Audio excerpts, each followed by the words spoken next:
പിതാവിനും പുത്രനും പരിശുദ്ധ റൂഹായിക്കും സ്തുതി. കർത്താവിൽ പ്രിയ സഹോദരങ്ങളെ, സംഭവബഹുലമായ ഒരു വർഷം കൂടി നമ്മുടെ ജീവിതത്തിൽ നിന്നും പിൻവാങ്ങുകയാണ്. ഓരോ വർഷാവസാനവും ലോകമെമ്പാടുമുള്ള ജനങ്ങൾ ജാതി മതഭേദമന്യേ ആനന്ദിച്ച് ഉല്ലസിച്ച് കൊണ്ടാടുന്ന ഒരു ഉത്സവമാണല്ലോ ക്രിസ്മസ്. ക്രിസ്മസിൻ്റെ ആഘോഷങ്ങളിൽ മനോഹാരിത നിറയ്ക്കുവാൻ കാരൽ സംഘങ്ങൾക്കുള്ള പങ്ക് ഒട്ടും ചെറുതല്ല. തിരുജനനത്തിൻ്റെ സന്ദേശവും പേറി ഉണ്ണിയേശുവിൻ്റെ സാന്നിധ്യം തേടി ഭവനങ്ങൾ തോറും സന്ദർശിച്ച് ഗാനങ്ങളിലൂടെ തങ്ങളുടെ സന്തോഷം പങ്കുവച്ച് അവർ യാത്ര തുടരുകയാണ്. ഈ കാരൽ സംഘങ്ങൾ അവരുടെ യാത്ര ആരംഭിക്കുന്നത് ഒരു രാജകൊട്ടാരത്തിൽ നിന്നുമാണ്. യഹൂദന്മാരുടെ രാജാവായി പിറന്നവൻ എവിടെ എന്ന ചോദ്യവുമായി ഒരു പറ്റം വിദ്വാൻമാർ കയറിച്ചെന്ന ആ രാജകൊട്ടാരത്തിൽ നിന്നും ഹെരോദ രാജാവിൻ്റെ പ്രത്യേക നിർദ്ദേശപ്രകാരം അവർ തങ്ങളുടെ യാത്ര ആരംഭിക്കുകയാണ്. നക്ഷത്രങ്ങളെ വഴികാട്ടിയാക്കി ആ യാത്ര നടത്തിയ ആദ്യ കാരൽ സംഘം ഓരോ ക്രിസ്മസ് കാലത്തും അവഗണിക്കാൻ പാടില്ലാത്ത ചില സന്ദേശങ്ങൾ നമുക്ക് നൽകുന്നുണ്ട്. പല വ്യാഖ്യാനങ്ങളിലും വിദ്വാൻമാരെന്നും ജ്ഞാനികളെന്നും രാജാക്കന്മാരെന്നും വിശേഷിപ്പിക്കപ്പെടുന്ന ഇവരെക്കുറിച്ച് വ്യക്തമായ ഒരു സംഖ്യ സുവിശേഷങ്ങളിൽ നിന്നും നമുക്ക് ലഭിക്കുന്നില്ല. എന്നാലും അവർ കൊണ്ടുവന്ന നിക്ഷേപപാത്രങ്ങളുടെ എണ്ണമനുസരിച്ചും മറ്റു പല കണക്കുകൂട്ടലുകളനുസരിച്ചും പാശ്ചാത്യ ക്രൈസ്തവ വിഭാഗം അവർ 3 പേരായിരുന്നു എന്ന് സമർത്ഥിക്കാൻ ശ്രമിക്കുന്നുണ്ട്. എന്നാൽ സുറിയാനി പാരമ്പര്യത്തിലുള്ള ക്രൈസ്തവ സമൂഹങ്ങൾ അവർ 12 പേരായിരുന്നു എന്നും വിശ്വസിക്കുന്നു. പാർഥ്യ സാമ്രാജ്യത്തിൽപ്പെട്ട കാസ്പറും മെൽക്കിയോറും ബെൽത്തസറുമായിരുന്നു ആ 3 പേർ. യേശയ്യാ ദീർഘദർശിയെ മുൻകൂട്ടി ദർശനം കണ്ട് വിളിച്ചു പറഞ്ഞതുപോലെ ജാതികൾ നിന്റെ പ്രകാശത്തിലേക്കും രാജാക്കന്മാർ നിന്റെ ഉദയശോഭയിലേക്കും വരും. പൊന്നും കുന്തിരിക്കവും അവർ കൊണ്ടുവന്ന് യഹോവയുടെ സ്തുതിയെ ഘോഷിക്കും. സങ്കീർത്തനക്കാരനും പാടി പറയുന്നുണ്ട്, സകല രാജാക്കന്മാരും അവനെ നമസ്കരിക്കട്ടെ, സകല ജാതികളും അവനെ സേവിക്കട്ടെ. മുൻ നിയമിക്കപ്പെട്ട ആ നമസ്കാരമാണ് നാം അമ്മയായ മറിയയോടുകൂടി ശിശുവിനെ കണ്ട വിദ്വാൻമാരിലൂടെ ദർശിക്കുന്നത്. യഹൂദന്മാരുടെ രാജാവായി കാലിത്തൊഴുത്തിൽ പിറന്ന ഉണ്ണിയേശുവിനെ അന്വേഷിച്ച് യഹൂദ്യയുടെ കിഴക്കുമാറി സ്ഥിതി ചെയ്യുന്ന പാർഥ്യ സാമ്രാജ്യത്തിൽ നിന്നും യാത്ര ആരംഭിച്ച ആ വിദ്വാൻമാർ എത്തി നിൽക്കുന്നത് ഒരു രാജകൊട്ടാരത്തിലാണ്. കാരണം രാജാവായി പിറന്നവനെ അവർ അന്വേഷിച്ചത് അവരുടെ ബുദ്ധി കൊണ്ടാണ്. അതുകൊണ്ട് തന്നെയാണ് ക്രിസ്തുവിൻ്റെ പ്രായത്തിലുള്ള നിരവധി കുഞ്ഞുങ്ങൾ ഹെരോദാവിൻ്റെ കിങ്കരന്മാരുടെ വാളിന് ഇരയായി മാറിയത്.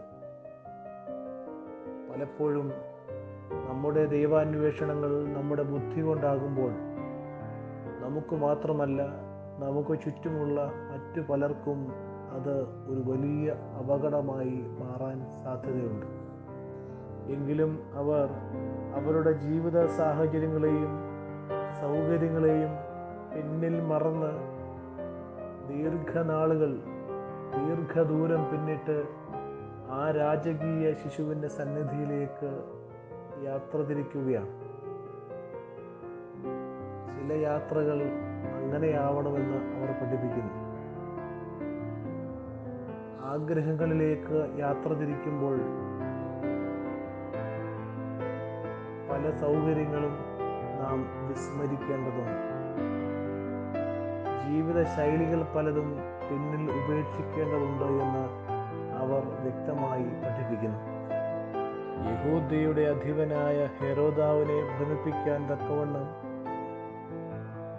അതിശക്തമായ ഒരു വാർത്തയുമായി കടന്നു വന്ന ആ വിദ്വാൻമാർ ഹെരോദാവിന് ആവശ്യമായ വിവരങ്ങളൊക്കെയും എത്രയും സൂക്ഷ്മമായി നൽകാമോ അത്രയും സൂക്ഷ്മമായി നൽകുന്നു. കാരണം അവർക്ക് അത്രമാത്രം ആഗ്രഹമുണ്ടായിരുന്നു. രക്ഷകനെ കാണാൻ അവരുടെ ഉള്ള് അത്രമാത്രം വാഞ്ചിച്ചിരുന്നു. നമ്മുടെ ദൈവാന്വേഷണത്തിൽ എത്രമാത്രം സൂക്ഷ്മമായ അന്വേഷണമാണ് നമുക്കുണ്ടാകുന്നത് എന്ന് നാം പരിശോധിക്കേണ്ടതാണ്. ഇന്നുവരെ നാം നടന്ന അന്ധകാരത്തിൻ്റെ വഴികളെ തിരിച്ചറിയാൻ നമ്മെ സഹായിക്കുന്ന ചില വെളിച്ചമുള്ള വഴികാട്ടികളെ കാണുമ്പോൾ പലപ്പോഴും നാം മുഖം തിരിക്കാറില്ലേ? എന്നാൽ നക്ഷത്രം കണ്ടതുകൊണ്ട് അവർ അത്യന്തം സന്തോഷിച്ചു എന്ന് നാം വായിക്കുന്നു. അവർ ശിശുവിനെ കണ്ടു, വീണു, നമസ്കരിച്ചു, കാഴ്ചവെച്ചു. അത്രമാത്രം ഉത്കടമായ ആഗ്രഹത്തോടുകൂടി, പൂർണ്ണമായ വിനയത്തോടുകൂടി, അതിശക്തമായ വിധേയത്വത്തോടുകൂടി അവർ അവരെ തന്നെ അവിടെ സമർപ്പിക്കുകയാണ്. മനുഷ്യത്വത്തിൻ്റെ പ്രതീകമായ മീറയും രാജത്വത്തിൻ്റെ പ്രതീകമായ പൊന്നും പൗരോഹിത്യത്തിൻ്റെ പ്രതീകമായ കുന്തിരിക്കവും അവർ ആ ശിശുവിന് കാഴ്ചവെക്കുന്നു. എന്നാൽ ഇതിനേക്കാൾ ഉപരിയായി മറ്റൊരു പ്രധാന സന്ദേശം കൂടി വിദ്വാൻമാരുടെ ജീവിതം നമ്മെ പഠിപ്പിക്കുന്നുണ്ട്. സ്വപ്നത്തിൽ അരുളപ്പാടുണ്ടായിട്ട് അവർ വേറെ വഴിയായി സ്വന്തം ഭവനങ്ങളിലേക്ക് മടങ്ങിപ്പോയി. ക്രിസ്തു ദർശനമുണ്ടായിക്കഴിഞ്ഞാൽ, പ്രകാശത്തിൻ്റെ സാന്നിധ്യം ഉണ്ടായിക്കഴിഞ്ഞാൽ വന്ന വഴികളെ നാം ഉപേക്ഷിക്കാൻ തയ്യാറാകണം. 25 ദിവസത്തെ യാത്രയിലൂടെ ക്രിസ്തു ദർശനത്തിനു വേണ്ടി നാം യാത്ര ചെയ്ത് എൽദോ പെരുന്നാളിൽ എത്തി ക്രിസ്തു ദർശനം സാധ്യമാക്കി കഴിഞ്ഞാൽ വീണ്ടും തിരിച്ചൊരു യാത്ര അതേ പാതയിലൂടെ സാധ്യമല്ല. വേറെ വഴിയായിട്ടാണ് നാം ഇനി യാത്ര ചെയ്യേണ്ടത്. നന്മയുടെ വഴിയാണത്, പ്രകാശത്തിൻ്റെ വഴിയാണ്, ആനന്ദത്തിൻ്റെ വഴിയാണത്. ആ വഴിയെയാണ് ഇനി നമുക്ക് യാത്ര ചെയ്യാനുള്ളത്. പരസ്പര നന്മയിലൂടെ, പരസ്പര സഹകരണത്തിലൂടെ, പരസ്പര വിധേയത്വത്തിലൂടെ, പരസ്പര സ്നേഹത്തിലൂടെ തിരുജനനത്തിൻ്റെ സന്തോഷം നമുക്കെല്ലാവർക്കും പങ്കുവയ്ക്കാം. ഇന്നുവരെ നടന്നു വന്ന യാത്രകൾ അത് വ്യർത്ഥതയുടേതായിരുന്നു, അപകടം നിറഞ്ഞതായിരുന്നു, അന്ധകാരം നിറഞ്ഞതായിരുന്നു എന്ന് മനസ്സിലാക്കാനും വെളിച്ചത്തിൻ്റെ പാത തിരഞ്ഞെടുത്ത് അതുവഴിയായി നമ്മുടെ യാത്ര തുടരാനും നമുക്ക് സാധിക്കട്ടെ. ക്രിസ്തുവിൻ്റെ ജനനവും അനുബന്ധമായി നാം നടത്തുന്ന എല്ലാ ശുശ്രൂഷകളും അതിനായി നമ്മെ ഒരുക്കട്ടെ എന്ന് പ്രാർത്ഥിക്കുന്നു.